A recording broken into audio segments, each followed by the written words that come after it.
Very well. I have 3 small announcements. The most important one is this is the last one.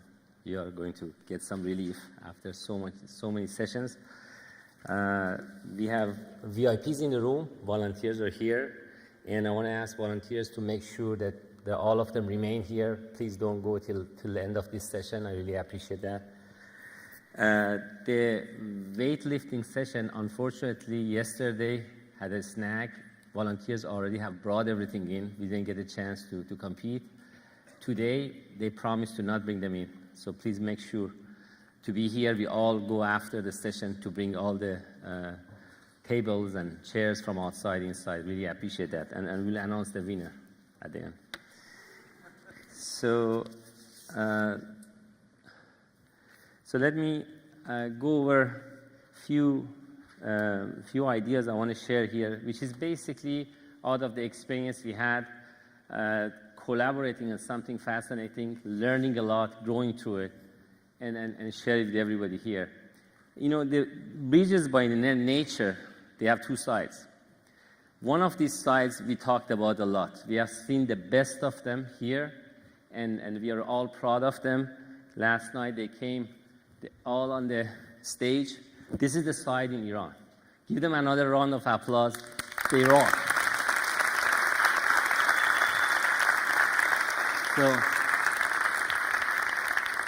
So one thing, even if you had a doubt, or even I have a doubt, we don't have a doubt anymore, they are going to make it.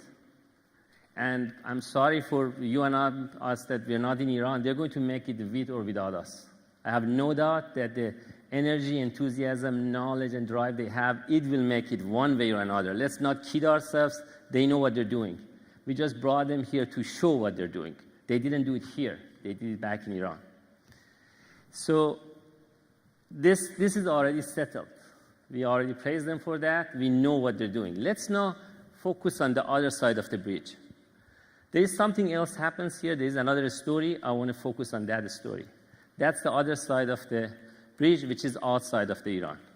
And that's the significant Iranian diaspora, which is outside. I just put some number here just to show, you know, there's always a question, how many of us are outside of Iran? The numbers go between 1 million and I've even heard 5 million, depending on you consider the first generation or the second generation, you don't consider them. They are in millions. We know this is the conservative side of it, all different places. They have a significant amount of resources. They are increasing by numbers. They're all over the world. Many of them are at the centers of the entrepreneurship in the world. I want to talk about this side. What happened to this Iranian diaspora and what can they do, what they have done, where we have been, and where we're going to go. And that's the context for what iBRIDGE can be, what's the future of iBRIDGE. So let me give you an example of what they can do. So in past 30 years, there has been one example that something so devastating happened in Iran that actually we saw one example of Iranians from all over the world, not one special place. They came together and did something big. Unfortunately, it was for a disaster. So what happened in December 26th of 2006, there was a big earthquake in Bam. You see on the left, the historical buildings in Bam before the earthquake. You see on the right what happened after. Well, this is the history. What really happened to people. You can see on the left the city before, and on the right the city after. I don't need to show more pictures of that. It was devastating. 70% of the homes, basically they vanished in a matter of few minutes. About 26,000 people lost their life. And this vibrated around the world. It wasn't only in Iran, a lot of diaspora around the world. They give hand to hand, and something amazing happened. They came together. They did something big. They put their money around it. They got access to come around it. Then they actually rushed to Iran. Some of them get there, and on the ground, they start to build. Here are example, typical scene, homes that completely vanished, and then People went there in a short amount of time. A lot of money gathered in US, a lot of money, like $2.5 million get gathered in a matter of, maybe a week or two. And then this was the scene of what's happening. They start to build it and build it. And you see people are anticipating. And here, I show you some of the people there. I put it as a test to find out one of the people here that you may know well. If you look at it, you'll understand who it is from this smile she has. She's in the middle. She's Zohar El-Ayyan. So she let this make it happen, but a lot of other people rushed there. A lot of money came together. And they built more than 800 houses with the schools and everything. This is fascinating. No organization, nothing before, some disaster happened, people come together, make something this big happen. So it shows that there is a blood, there is a vein going on in our body as diaspora, but unfortunately, it gets triggered when there's a disaster. And, it's fantastic. You see all these houses made, but Zohar said himself that the locals come and tell him that, Ms. El-Ayyan, the couple of $1 million that you made, we actually have the money. We can make this. It's just, it's not important that's coming from outside. You coming here and already help is important. But you see, this shows the example. The problem wasn't the money. It was very important. We rushed to it. But just imagine if this kind of capability can apply to something much more impactful and longer term, because this subsides after that. We all went to our own work. We continued. It just became a single event. Now, what if this Iranian diaspora actually moves to something that is now impactful, longer term, and a game-changing, a sea-changing in the country, not only for a city, but actually for a whole country? I think that is the story of the other side of iBRIDGE. And that's what we as the Iranian outside Iran have to focus on. It seems that finally there is some access that nothing to do with politics. It actually reaches to the best in us.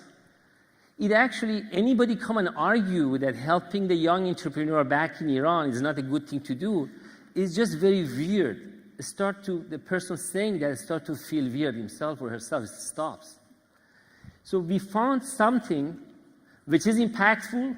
We actually have relevant expertise in it, relevant resource for it, and we don't need to fight. I mean, everybody knows it's good.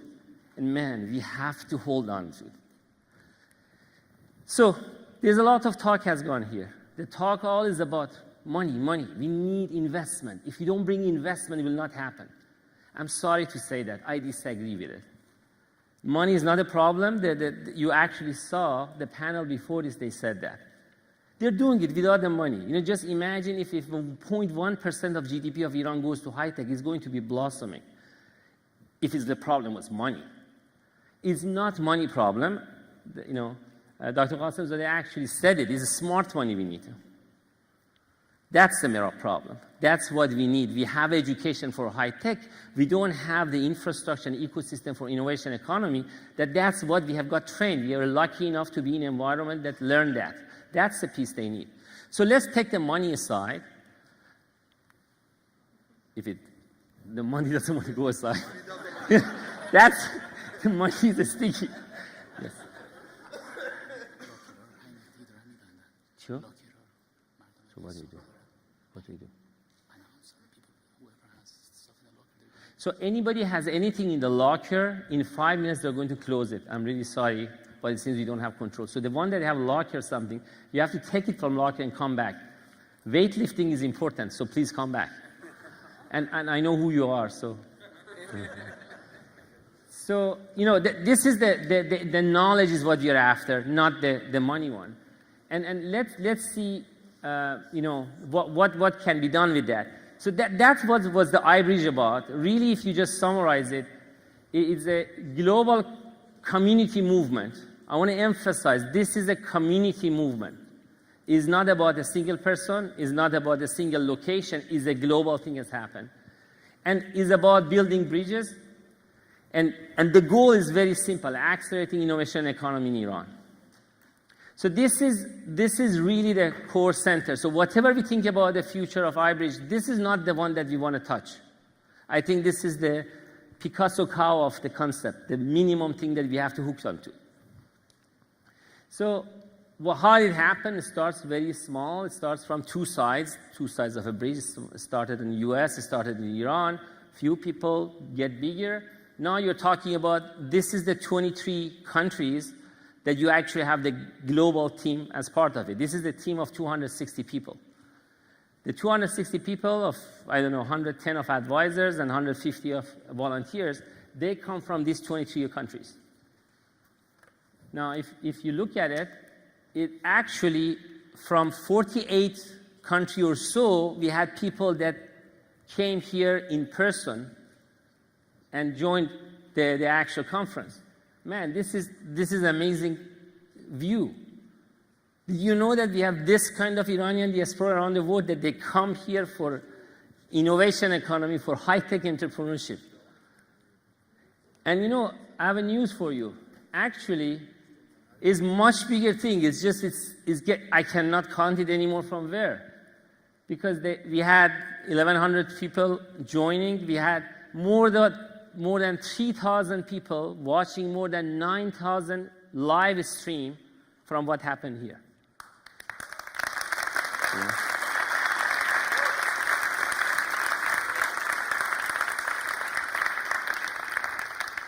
And that was applauding for you and those that are still watching right now from all over the world.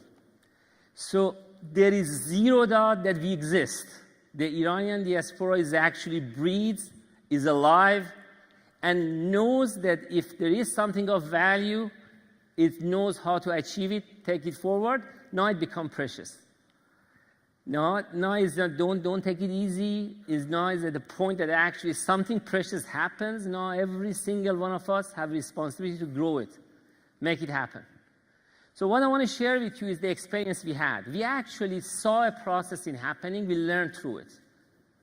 In past year or so, year and a half, that the two events had happened, we went through a process actually. And what I'm going to tell you is this is what happened in Berkeley. But you know, the event actually, this wasn't the main event. This is inside. This was the event. That's the reason I asked, why iBRIDGES? Why iBRIDGES? What is this S? I mean, this is iBRIDGES because it wasn't one bridge. Every two guys or gals or guy and gal are talking, they're making bridges here. And this is the event here. And you know what? Again, the main event wasn't here. It actually will happen here and happen here. These are the bridges gets happen. Now, to kind of build the next step, I have a good friend actually is here. Saeed Ghafouri told me once a story, is very nice, that you know, whenever you want to go back to your basic, go back to the rocks. Of course iBRIDGES rocks. Who says it doesn't rock? But this is not in that meaning. And the meaning I have here is that what are the rocks of iBRIDGE? What are the basics that we don't want to change? These are not for negotiation. It's not like I have a new idea, I want to change it. Let me tell those, then the rest we have to discuss how to do it. What are the rocks of it? So the first rock of it as serving community is a privilege. If you don't feel that, it's not iBRIDGE. You know, it's the privilege to actually have, you know, come here. You know, by the way, I don't deserve to have this one, but I borrow it for a few minutes because this deserves to be in the, you know, on the body of the people that actually be volunteer. But this is a privilege to have. And those that feel it this way are belonging to this. And this should not never lose. Whatever we do and ideas of what to do next, this is a rock. And you know, there are two ways that we have done it, by time and money. Let's acknowledge both. There is more than 10,000 hours of people, I don't know how to estimate it, so many of them, so many years, maybe 20,000 hours, have been put on making these events and this kind of thing happen. And there are hundreds of thousands of dollars have been raised. Some people have done both of this. They put their own money and also put the time. So both of them we want to acknowledge. You know, give a big hand to all of them for what they have done. You know? Okay. But let's take the next step, the question, how can I help? Where do I go? Let me just solve that once for all, okay? There are 2 addresses you need to know. If you want to get engaged, it's very hard address. It's engage@ibridges.org. That's the only address you want to know. Whoever you are, wherever you are, if you want to get engaged, send an email. Somebody gets back to you. If you want to put money, is iBRIDGES.org sponsors. So let's not have these 2 questions anymore. You know where to go to help for money, where to help for time, or both. Okay, so now let me tell you the process we learned. This is not sharing. I mean, we learned something, we want to share it, pass it on. There was a process that we actually got perfected in the work of these 260 people around the world in the past few months. We had a lot of initiation. That's what we know well. This doesn't work, I have an idea, let me initiate. That we know well, no problem. The problem is you have to own it. So we have a rule. Every time somebody says, hey, can we do X, Y, Z? You say, oh, great, can you do it? Okay? So people are now more careful. They just say things that they're going to do it themselves. So it was a hard one. We just learned it. You know, you initiate, then you own it. Well, that's the important step. Well, this was harder. Many of us learn that own it, then, you know, we do 10 other things. We all have family, we have all 3 jobs, we have all startups, we have fund to raise, you know, just this delivery, just that delivery, oh shit, if this fund gets closed, then I help. All those things comes in the way. So it's hard to deliver. So we learn, you know, as time goes by to deliver. But you know, how did we learn this? This is the last part is actually was very hard. The problem is, if you sit down and say, is he going to do it? Is she going to do it? If you're in that mode, it doesn't happen. She or he will not do it. There was one thing that we learned later. It took us a few months to learn. And that was trust. This is actually was the hardest thing to learn. That if we trust the person that initiated and own it, will deliver it, and don't be worried if he fails or she fails again, he will stand up and do it, it will happen. This is the reason that this thing happened. Because of the trust. And it's not an easy thing. You know, Ruha said it is messy, you know. She had one example, I have another example, is even grosser, you know. You know, when the birth happens, it's messy. I mean, some of you may have not seen it. I'm too young to say it, but other people have seen it. It's really messy, I've heard, you know. And you know, Kamran tells about his grandchildren, he knows about that. So, but it's very messy. But then after it comes out and it works, the beautiful baby comes out, man, what a you know, result. After all those mess and blood and all those stuff. So this was the messy part, the trust. Sometimes the trust goes away. Shit, didn't do it, and you know, why should I trust it? Last time didn't do it. But when this trust thing gets more, this was the hardest one. This was the chasm. This was for us the iBridge chasm to pass. And then after that, something automatically happened, and it happened. It happened in this team, and we grow. You know, it's not like what we just gave. We get a lot from iBridge. Let me be very clear. Don't think that we just give to iBridge. We get a lot. We all grow through this process. So this is our official process. I mean, at least for me, this is what has happened. Many times, you grow more, you go back, initiate a new one, you own it, you deliver trust, you know, get the trust of other people that you will deliver it, and give them the trust that they will deliver. And it happens. This is what I want to share. We'll learn more, probably better ways of doing it, but this has worked. And I want to thank those in the team that passed this chasm and they did the trust. They know who they are in this room. Give them an applause for the trust of it.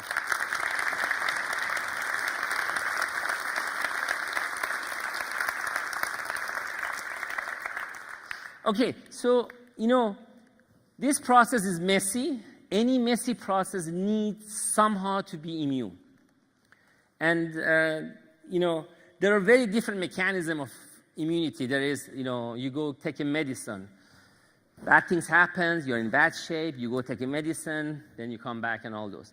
But, you know, the medicines are not very effective way of doing it. There is actually another way which is much more effective. It's called vaccine. I love vaccines. Vaccines, the way they work is you inject a little bit of the bad thing to your body. Your body learns how to fight it. When the real thing comes, when it comes at a bigger time, then you're immune. We actually learned that there is a very, very strong vaccine in this messy process because we didn't have any bottom-down, top-bottom kind of a process. We're doing participative, all those. We'll talk about it maybe in a minute also. But there was a vaccine you need to just, orient yourself. And this vaccine, I call it diversity. It's amazing how diversity makes things work. Almost every problem has come. The reason it got resolved was diversity. If the problem is we don't have enough good ideas, there are people in other side of the world with other ideas, other background, other age, other views, they help it happen. If we couldn't come to an agreement, there are other people that help us to get an agreement. It helped us even when people said you're wrong in doing it. Man, that's a good vaccine. The best way to survive attacks, and I learned it here, is to be attacked by every side. And believe it or not, every side attacked at some point. In US, some people say, oh, you are working for these guys, and you guys are these guys. And, oh, man, there are 150 other people. I mean, what are they guys? Oh, no, that guy's there. Oh, well, there are another 150 people. What they are doing. It just makes them dizzy. Whoever wants to focus on one person doesn't know what the hell to do. And then people attacking is fantastic. They attack from this country. They say you are working for the other one. Then they attack from that country. You're working for this one. After 4 or 5 countries attack you, you're free. Each of them comes, well, the other one says, you're working for you. I don't know what to do now. So this was very good. Again, another thing that we learned really through this process. Okay, so let me switch very rapidly to the programs that we have. Couple of programs we have. One is Ignite. You know about it. It starts from the Jashwari Kafrani poll. People came here, pitch fest. They competed. Few people come out, and they are going to come to US. Very simply, very open. The number of the people will come will depend how much we put our contribution into it. So we don't know how many. The program has been not designed yet. But don't forget, I put that address again up. iBRIDGES.org sponsorship. It's all through Berkeley. That's the beauty of it. It's nonprofit, tax deductible, and you don't need to ask me or ask anybody here how to go. You just go to the website, you go to the Berkeley, and you can donate. As you do, the more number of the Ignite winners will come. Very simple. It's a simple equation. Goes in, goes out. Okay? Now, there are many initiatives happening, but I want to tell you only 2 of them. One I just said, because always they ask what happens after the event. Ignite happens after the event. Actually, all of you have to help to make the Ignite happen. How to do it, what's the best way to do it. It hasn't been designed yet. There is another one which is very interesting, and we have a person here, which you know so well, is Dr. Tabesh. He has a very bad habit of coming with good ideas faster than we can do it. And he's causing a lot of trouble, so we have to slow him down. This is, again, one of the great ideas that he has brought in. This is the reason this come up is because there is one example in Abyek in Qazvin. There is one of the students of Dr. Tabesh that start to do something which relates to the local industry, coming up with a IoT control system that actually finds out what's the temperature and what's the humidity and different factors and adjusts the temperature to make the plants and animals, places all around the country, they can use that to make sure that they don't lose, they don't get corrupted and all those. And actually they had few sessions here. This is a model that is fantastic model, is not a copy of the Uber or copy of the Amazon. It's actually innovation in action. That's one example. And there are many coming around it to build this kind of initiative back in Iran. If you like it, go to engage@ibridge.org. We'll connect you. There's going to be actually just right after this event, some of those people, Rasul Jan seems that it's going to Iran to follow up and make it happen. This is a bottom-up market-oriented technopreneurship network. This is Dr. Tabash's term, high-tech entrepreneurship, but it's bottom-up. It comes from Iran. Everybody is saying, well, why are we copying? Because there are problems with copying, but there are things which is local, we can do it. These two initiatives, Ignite and HackerBridge, are two very important initiatives. We want to take it out, but these are not the only two. You are going to have a lot of ideas. Please initiate, own it, deliver, trust others and yourself that you can do it, and let's grow through that. So let me, yeah.